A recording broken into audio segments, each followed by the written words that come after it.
Yuka, you've taken on the role of being the moderator of our broadband program. We call it the Need for Speed Broadband in Hawaii. What do you think? Ooh, sassy. I like it. So it's on May 24th, which is a Thursday. You know, the customary Thursday that ThinkTech and the Hawaii Venture Capital Association does its luncheon programs at the Plaza Club. They begin at 11:30, so I hope you get there by 11:30. Absolutely. This one will be over at 1:30. We have you and a panel of six, and we hope to have Sonny Bagwalia come down and make some remarks, sort of welcoming himself to the As public. the state CIO. The State CTO. CIO. Sonny rolled out his strategy last week, and he actually posted on his website. So everybody is interested, or should be interested, in exactly what the IT strategy is for the state, and maybe he'll tell us a little about that. But then we'll have this broadband panel, and it's going to be real interesting. We have six people. You'll have to control them. You'll have to handle them. They only get so much time. We have a timekeeper to help you, and you'll have to ask them hard questions and make sure they tell us all. You know, because in fact, broadband is, you know, it's opaque, and people think, well, somebody else must be running that. It's not my business. If it comes, it comes. If it happens, it happens. I don't know anything. I don't need to know anything. But that's not true, is it? Absolutely not. And this is a difficult challenge, and that's why the broadband initiative that the governor sort of set out is set out in a very huge manner. It's 1 gigabit, and people think that, well, I might not need that today for me because I don't use it at all. But it's not true, because we have to start building it now if we were to get there. And it requires infrastructure. It requires the current telecom providers to change their business model. And that's tough because we're a small community. And so they need to be given some economic incentive to be able to make it work. So we need to take out some of the obstacles. And I'd like to find out exactly what that is versus, we all like to complain about not having to change. So we've got to make sure that some of the excuses that we're using for ourselves are really excuses, and others are real problems that we have to put our minds together and fix. And so I'm looking forward to asking the tough questions, getting some good answers. This is a way of our crowdsourcing, as it were, to provide big solutions to big problems, and getting some common grounds, really understanding where they're coming from, and together we're going to be stronger for it. You're going to have to control six people. They're strong personalities. They know a lot about this, and they can tell you a lot if you ask the right questions. David Lasner from the University of Hawaii has been very big in broadband, Absolutely. and you know him well, yeah? He's been on our board at High Tech Development Corporation. I remember that, yeah. He's for a also long been time. on the Broadband Task Force that the legislature had put together several years ago. So he's very familiar with the goals of Hawaii Broadband Initiative, because the goals there were based on the Broadband Task Force suggestions. Okay. The second one I have on the little list here is Brett Lewis of Blue Streak, which I guess is a provider of broadband. So I think it's important to get the provider's side of the equation. We only hear about the Hawaiian Telecom, the Oceanic, and if you're a bigger consumer, then you might know about the Time Warner Telecom folks. And so I think it's good to have a different viewpoint from that perspective. Well, how far we've come since the day of just a very few or monopoly telephone companies to having multiple providers of fiber and high-speed broadband. That's really interesting. We need to talk about that too. Yeah, because it's actually not as varied as you'd think, because a lot of them are buying from each other. So I think we'll find out exactly what it means. Yeah, we have sort of a mental schematic of what's coming from where. Cliff Miyake of TW Telecom, also a cable provider. An important man, an important company in all of this picture, who he's written for the newspaper a lot, and he's definitely the kind of guy you want to hear from in a program like this.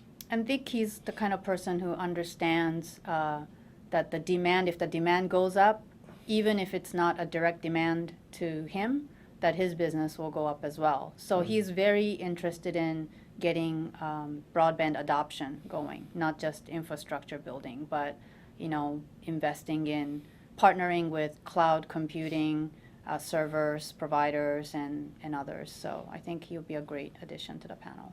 It all suggests this is very complex, and it's also part of a convergence. The convergence we've been talking about and thinking about for 10 years anyway is now happening, and broadband is at the middle of it. So if you care about having, information delivered to your multiple devices, broadband is at the center of that question. Absolutely. So I know that panelists have sort of business interest in broadband. Obviously, broadband itself has wider ramifications, from hospitals, schools, to senior citizens, to our children, and just commerce, to make it easier. So all of those people, all of those sectors in Hawaii are reliant on those panelists as leaders within the broadband community to do the right thing, collaborate, which is not an easy thing to do. It's not bred into the DNA of telecom folks. They have very small margins, huge capital improvement costs, expenses. Very competitive and even dangerous business. Right, and regulated permitting. So those are some challenges that I hope we can explore. Yeah, we've got to. Then we have Nam Vu from Shakanet. I love that name. It sounds like Lavanet to me. So Nam. He's quite a tell it like it is kind of guy. Yeah, I hope he can express his views, because people like Shakanet and of course Lavanet from my previous days, from firsthand knowledge, I know that we could only be as good as the infrastructure providers. So if Hawaiian Telc is down, if just like water main breaks, then it's all over. So it's we got to make sure that our main infrastructure is right, and you don't know until you hear the user end of the story, which is somebody like Nambu could say, hey, my business, I can't offer certain packages because I'm unable to get X and Y. So I think that's good, because that's what's preventing. I mean, technology exists, right? 1 gigabit exists. So it's a matter of how much does it cost, what's preventing us from doing it. That's a really important question, and I think something you touched on is worth dwelling on for a minute, and that is broadband, the internet, is about 20 years, almost 20 years old now. LoveNet itself was formed in the early 90s? It's a little older than that, but yes, commercially. Commercially, for Hawaii. Down to the last mile, down to the residents and the homes and all that. And so a lot of people alive today have had it. They grew up with it. They take it for granted, like water coming out of the tap. But they don't realize that if it were gone one day, or if it were really slow or non-functional in some way, their lives would change. All of our lives would change immediately. Our society would decompensate almost immediately. They don't realize that. We are so dependent in every way. Yeah, and I think sometimes we do when there's a accident and some electricity, the utility pole comes down, and either the connectivity or the electricity is down. We take electricity for granted. It runs your computer, it runs your servers. I know when that happens, many of the companies just send their employees home, because there's really not much you can do in the office except maybe clean out their sink. It's true. I mean, that has happened in my office and in a lot of firms around that I know. You just write off the day and you hope that tomorrow it'll be back up. Right. Because if it isn't, that's serious. Absolutely. And the funny thing is, we talk about the internet, having 20 years. We'll talk about the mobile devices. We've only had that for just a few years, but we now swear that if I forgot my iPhone today at home, you would feel utterly naked, and you can't function the way you normally do. And so we do start to depend on technologies we didn't even know existed 10 years ago. And so imagine, again, the possibility of broadband by having ubiquitous, affordable broadband that's fast and reliable. Yeah, we're sort of in the middle, and on this side, that's Walden Pond, where you can commune with nature and do precious little else. Or there's the future, which is being realized in Asia right now, with high-speed broadband, and we really have to go there to be competitive. Walden Pond is not going to protect our economy. Sorry. Maybe we can get to Walden Pond by having Thank you for that. all the technology. It's true. We can become poets, all of us. So then we have Keeman Wan, been around quite some time at TW, Time Warner Oceanic, and an important guy really in the big picture. Oceanic is a huge provider of broadband. And I appreciate his viewpoint because he's come up from the ranks, and so wasn't some mainland person who got plopped into this position. He understands what it's like to be the system manager, having to have troubleshooted things and having to have planned for their expansion. And so he's going to be able to provide some operational level perspective as well as the bigger picture. Yeah, I'm so happy these guys are willing to talk to the public about it. And of course, Eric Yeaman, the CEO of Hawaiian Telecom, that's an important panelist also.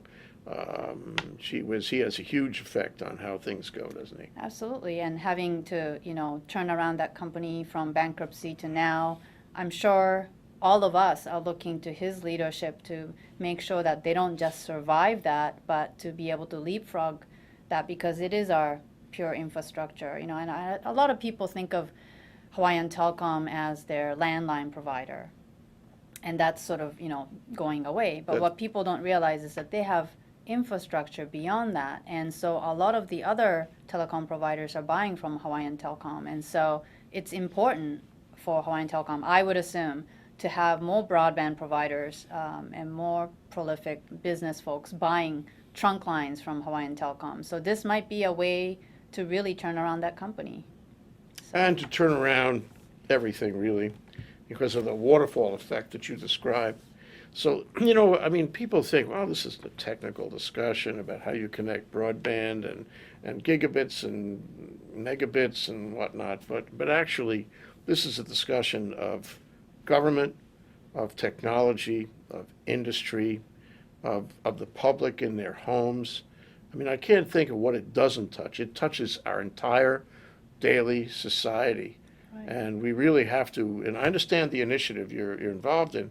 The initiative is to make people aware of how important it is, and not just treat it as a commodity, as water out of the tap, which is also important. There are some very important issues and very thorny issues, and I'm feeling confident that you will get to them, Yuka. I hope so, with everybody's help. So that's the interesting thing. I think if we can accomplish this, it's so big, it takes so many people. We all have to set our ego aside, our own personal interests, and that. So I'm hoping that if we could get this goal done, and when we do, we're going to be a better community, not because we just have this broadband, but because we've had to accomplish something bigger than ourselves together. It's true. It's all about strategies that go into the future. It's about Hawaii being number one. It's about feeling confident that we're doing the best we can.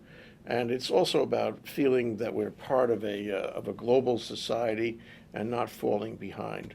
So I commend you, and for that matter, the governor, on making this thing as important, and raising it to the level of importance you've raised it. And I hope you keep on going. I hope people come and share their views. I hope there's time for questions from the audience and discussions so that we can push it forward. Okay, so that was May 24th, a Thursday, at the Plaza Club, 20th floor, 11:30 to 1:30. It'll be quite something. There'll be a lot of people there, and this will be a very interesting panel discussion, guaranteed. So if you want to come, probably best to sign up in advance, register on hvca.org. Thank you, Yuka. Thank you. Looking forward. Aloha.